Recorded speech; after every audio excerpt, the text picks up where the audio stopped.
नमस्कार दोस्तों। आज का दिन बहुत खास है। आज का दिन एक माँ के लिए बहुत स्पेशल है। ऐसे तो देखा जाए तो माँ के लिए कोई दिन खास नहीं होता, हर दिन का आगाज माँ से ही होता। लेकिन फिर भी एक दिन के लिए भी माँ को स्पेशल फील हो रहा है, ये बहुत बड़ी बात है। लेकिन इस फीलिंग के पीछे कहीं ना कहीं एक डर भी छुपा है जो हर कोई बता नहीं पाता। सिक्के के दो पहलू हैं। एक पहलू आपको दिखाई दे रहा है सोशल मीडिया पर, फेसबुक पर, यूट्यूब पर, हर जगह दिख रहा है कि मातृ दिवस की जो शुभकामनाएं हैं उससे पूरा सोशल मीडिया भरा पड़ा है। लेकिन यदि माँ की इतनी ही पूजा होती, इतनी ही सेवा होती, तो आज इतने वृद्धा आश्रम नहीं खुले होते। तो सिक्के के दो पहलू हैं, एक अच्छा और एक बुरा। और एक पहलू ये भी है कि माता पिता बहुत सी बातें छुपा लेते हैं। यदि उन्हें कोई प्रॉब्लम भी है तो वो अपनी बातें शेयर नहीं कर पाते। तो ये सिक्के का दूसरा पहलू है और मैं इसी विषय पर आपके साथ चर्चा करूंगी। दोस्तों, मातृ दिवस, एक माँ का दिन। क्या माँ कभी थकती नहीं है? माँ थकती है। बच्चे के लिए दिन भर, जिंदगी भर अपनी ख्वाहिशें त्याग कर, अपने सपने त्याग कर वो बच्चे के लिए कॉम्प्रोमाइज करती है, घर से कॉम्प्रोमाइज करती है, समाज से कॉम्प्रोमाइज करती है और हर उस चीज से कॉम्प्रोमाइज करती है जो उसको आगे बढ़ने में, जो उसके बच्चे को आगे बढ़ने में दिक्कत पैदा करती है। तो लेकिन उसके बावजूद जब यही माता पिता बूढ़े हो जाते हैं तो क्या बच्चे उन्हें वो रेस्पेक्ट दे पाते हैं? मैं सबको नहीं कह रही, 100 में से मान लीजिए अगर 50% भी ऐसा है तो ऐसा नहीं होना चाहिए। जब तक बच्चे हम पर डिपेंड हैं तब तक माँ का आंचल पकड़ के चल रहे हैं, पापा की उंगली थाम कर चल रहे हैं। लेकिन जब वो जिस दिन, मैं सबको नहीं कह रही, फिर ध्यान दीजिएगा, मैं किसी किसी को कह रही हूँ, लेकिन जब वही बच्चे अपने पैरों पे खड़े हो जाते हैं तब उनके लिए माता पिता कहीं दूर चले जाए, मतलब कुछ रिश्ता जो है उन पे थोड़ी दूरी आ जाती है। अब जिस माता पिता के पीछे वो पैसों के लिए या हर चीज के पीछे के लिए माता पिता को ढूंढते थे, आज वो चीज वो खुद से ले रहे हैं, अपने बॉस के साथ रह रहे हैं, सैलरी मिल जा रही है, सब कुछ है। मतलब वो फुली, जो बच्चे हैं वो सेल्फ डिपेंड हो गए हैं, अपने पैरों पे खड़े हो गए हैं।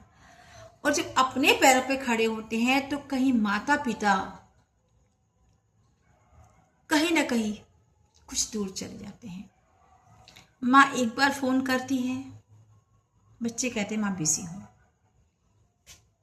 ठीक है, 2 बार करती है, फिर फोन हुआ, थोड़ी सी बात हुई, ठीक, फिर ऐसे करते करते करते करते दूरियां बढ़ती जाती हैं और रिश्ते जो हैं उनमें कहीं ना कहीं एक छोटी सी दरार पैदा हो जाती है।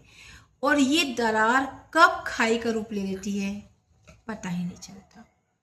बच्चों की शादी हो जाती है, उसके बाद जब वो माता पिता फुली बच्चों पर डिपेंड हो जाते हैं, हर चीज़ के लिए वो बच्चों पर आश्रित हो जाते हैं, अपने शरीर से, पैसों से, रुपए से, तो उस वक्त बच्चे टोका टाकी शुरू कर देते हैं।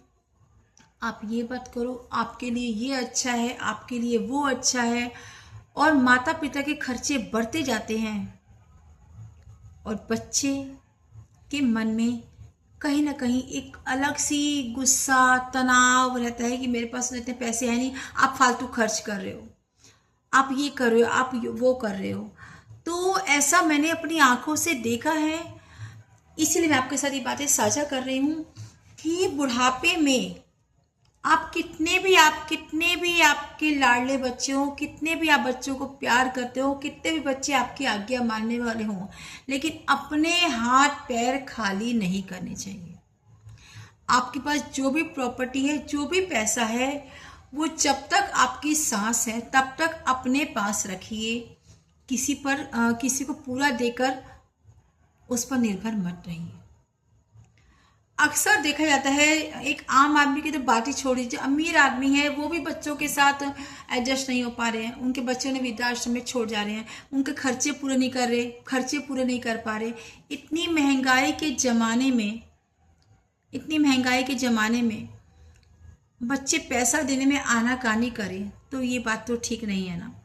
तो मैं यही कहना चाहती हूँ सोशल मीडिया के माध्यम से, या किसी भी माध्यम की, या किसी भी, या आपके सामने के अपने एक्सपीरियंस के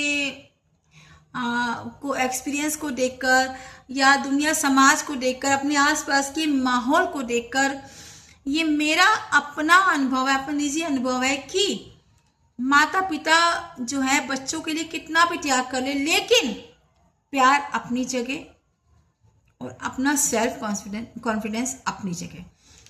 अपने पास अपना पैसा रखिए, हर चीज़ बच्चे को मत दे दीजिए, उनकी आपको एक दिन उनके आगे हाथ फैलाने पड़े। बुढ़ापे में अपने लिए भी सोचिए, दवाइयों का खर्चा होगा, आपके अपने पर्सनल खर्चे होंगे, जीवन भर तो आप बच्चों के पीछे दौड़ते ही रहे, अपने लिए ध्यान ही नहीं दे पाए, और बुढ़ापे में भी आपके पास पैसा नहीं रहेगा तो आप कहाँ से अपने खर्चे पूरे करेंगे। तो अपनी कमाई जो है वो टोटली बच्चों के नाम मत करिए। यदि आपके पास प्रॉपर्टी नहीं है, पैसा नहीं है, तब दूसरी बात है, लेकिन बच्चों पे टोटली डिपेंड मत रहिए। और बच्चों को भी चाहिए कि वो माता पिता जिन्होंने आपके लिए अपने सपने त्यागे हैं, आपके लिए अपनी नींदें त्यागी हैं, कहीं ना कहीं अगर उन्होंने डांटा भी होगा तो आपके भले के लिए डांटा होगा। और आप यदि इस चीज़ को बढ़ावा देंगे, उस चीज़ का बदला बाद में निकालेंगे माता पिता से, कि हम आज के इतने सुसाइड के केस हो जा रहे, देख ही रहे हैं आप लोग कि माता पिता डांट दे रहे हैं। माता पिता, कोई माता पिता होंगे जो बहुत तनाव देते होंगे, लेकिन अदरवाइज ऐसा बहुत कम होता है। हर माता पिता यदि बच्चों को बोल रहे हैं तो बच्चों की भलाई के लिए बोल रहे हैं। तो चिल रहिए, खुश रहिए, अपने बुजुर्गों को भी घर में स्थान दें, उनके ऊपर ध्यान दें। बुजुर्ग एक बच्चे जैसे होते हैं, बुढ़ापे में जो बुजुर्ग है वो एक बच्चे जैसा हो जाते हैं। अगर आपको लग रहा है कि उनसे मेरी नहीं बन रही, मेरी बातें उनको नहीं पसंद आ रही, तो चुप हो जाइए। 100 बातों का इलाज चुप हो जाइए। एक चुप जो है वो कई झगड़ों को खत्म कर देता है। तो चुप हो जाइए। कुछ दिन उनको अजीब लगेगा कि आप इतने बोलने वाले थे, चुप क्यों हो गए, लेकिन फिर धीरे धीरे आदत पड़ जाएगी, है ना।